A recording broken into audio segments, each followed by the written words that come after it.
C'est Karine Youssef, je suis du Sanctuaire Marianne, voilà. Et je suis responsable des petits-enfants de Marie. J'ai rencontré la Vierge Marie, ça peut faire 18 ans maintenant.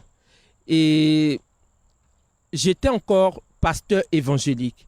Et à l'église évangélique, on se posait des questions entre nous, les élèves, les étudiants, pasteurs. Et pourquoi on ne prie pas la Vierge? Et on se posait des questions entre nous. Et comme j'étais la plus bandite parmi tous ceux-là, et une fois, on devait terminer nos mémoires et on devait faire, parce que moi, j'ai choisi de faire sur la démonologie, c'est-à-dire qu'étudier tout ce qui est délivrance, tout ça. Et le directeur m'a regardé, il a dit, bon d'accord, toi, tu vas nous démontrer que Marie n'existe pas, qu'on ne doit pas la prier, ni l'adorer, ni la vénérer. Et moi, je me suis dit que mais ça, c'est un petit problème parce que dans nos enseignements, dans nos écrits, on sait qu'on ne doit pas vénérer ou prier les saints, ou il faut prier seulement, il faut adorer que Dieu seul ou Jésus. Et c'est comme ça que ça a commencé. Je suis passé à Sainte-Thérèse et j'ai vu les religieux de Sainte-Thérèse de Macorien m'ont parlé, mais ça ne m'a pas convaincu. Après ça, je suis passé à Sainte-Bénadette. À l'époque, j'avais un prêtre blanc, un curé blanc. Et quand je suis passé, il m'a bien reçu. Je lui ai dit qu'il était étudiante évangélique, il a parlé avec moi, tout. Et je partais pour qu'il m'aide à faire mon mémoire. Il me parlait de la Vierge, il me parlait de l'église. Mais moi, j'écrivais vite parce que je voulais m'en débarrasser. Et lorsqu'on avait fini, je rentrais et puis j'ai vu une dame. Je peux donner l'âge peut-être 60 ou 55 ans, 57 ans. C'était une maman à l'époque. Elle avait porté une croix. Et elle était noire. Elle avait un foulard sur la tête. Et elle m'a dit, ma fille, je lui ai dit, oui, pour moi, c'est une religieuse. Et elle a pris mon cahier. Elle me dit, tu es étudiante, tu es catholique? J'ai dit, non, je ne suis pas catholique. J'ai dit, non, je fais des recherches sur la Vierge des catholiques. Là. Et elle a souri, elle dit, bon, d'accord, tu vas me payer un autre cahier. Elle a barré, elle a déchiré mon cahier. Tu vas me payer un autre cahier. Et puis, je vais te raconter l'histoire de la Vierge. Et j'étais contente parce que pour moi, voici quelqu'un qui va me faire, j'ai vite fini. Et chaque fois je venais, elle me disait, elle me rencontrait. Mais ce qui m'a marqué, à chaque fois, quand je venais, elle faisait le signe de croix. Mais elle priait seule parce que moi, je ne priais pas avec elle. Et elle était douce en parole. Et lorsqu'on a fini, je devais venir le vendredi et le jeudi pour lui montrer ma conclusion et puis partir.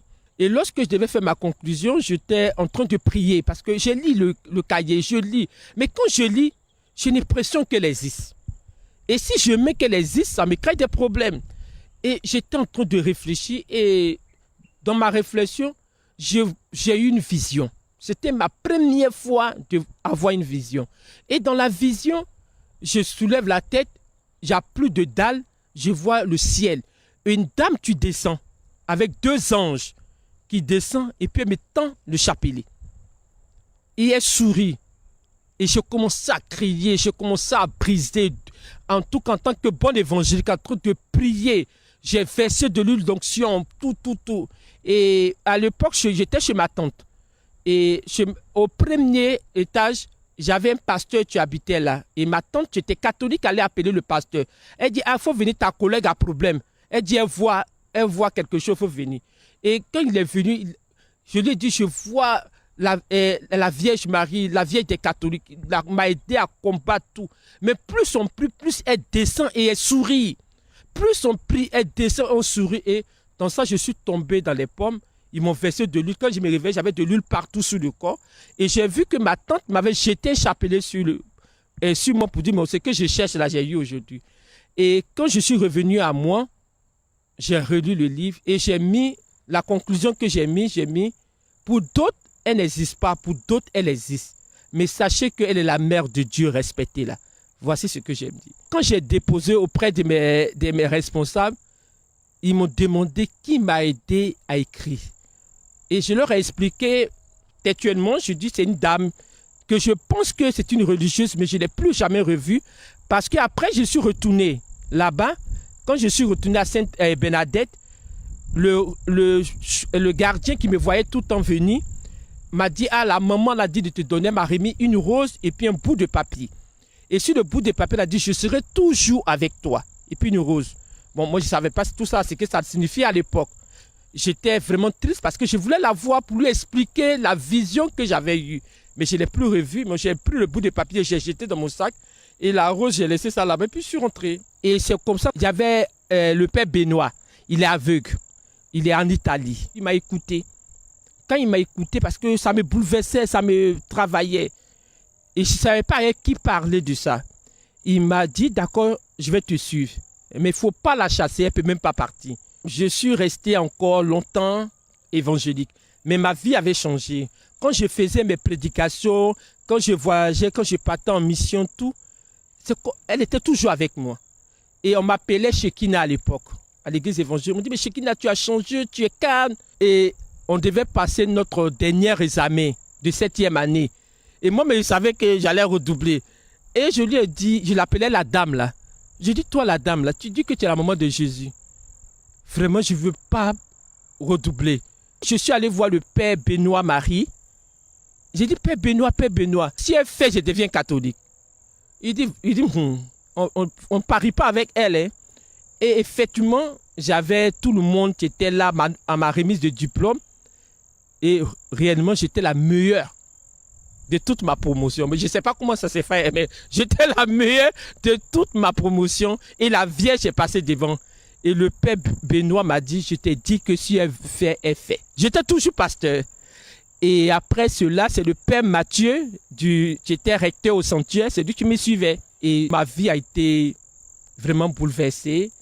Et les pères sont venus chez moi, ils m'ont dit, mais là, tu ne peux plus être évangélique. Là, tu es obligé d'être catholique, il faut que tu choisisses. Et puis j'ai fait ma profession de foi et je suis devenu catholique. Voilà. Marie, pour moi, elle est tout. Vous voyez, quand d'autres me disent, mais convainc les gens de prier Marie, je dis c'est personnel. Parce que pour moi, je n'ai même pas encore fini de la prier. Parce que pour moi, elle est tout. Elle fait partie de notre vie, mes enfants et moi. Et quand ils sortent de la maison, ils disent, ils courent, au revoir maman Marie. Pour eux, elle est avec nous. Pour dire que Marie, pour moi, elle est tout. Elle est merveilleuse. C'est une mère qui comprend. C'est une mère qui écoute. C'est une mère qui agit. C'est une mère qui combat pour ses enfants. Et ce que je peux dire, chaque jour, on apprend avec Marie. On apprend avec Marie. Et Marie nous agit dans notre vie dans le silence. Marie n'aime pas le bruit.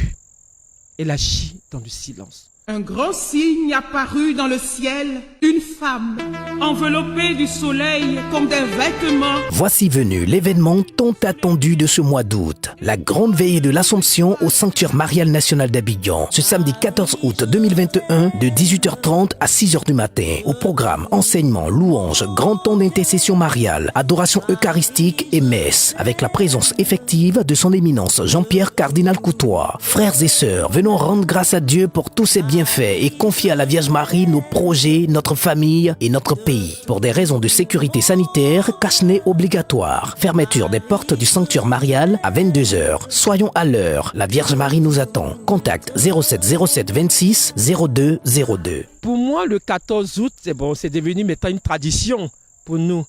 Parce que chaque 14 août, je suis là, mais je suis dans le secret. Mais le 14 août, c'est un rassemblement. Le 14 août, même les âmes du purgatoire viennent. Ils attendent ça. C'est que nous, on ne prend pas ça peut-être au sérieux. Mais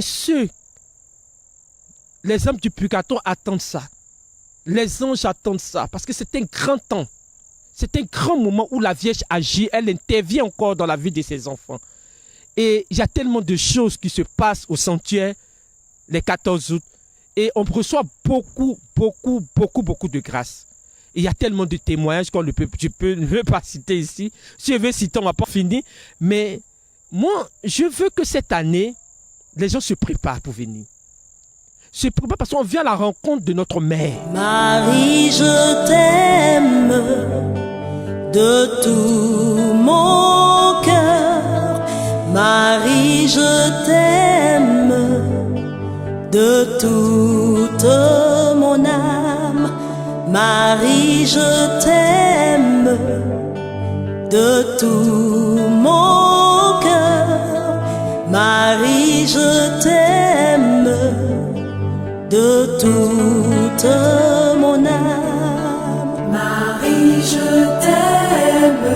je t'aime, mon cœur, je t'aime, Marie, je t'aime, je t'aime.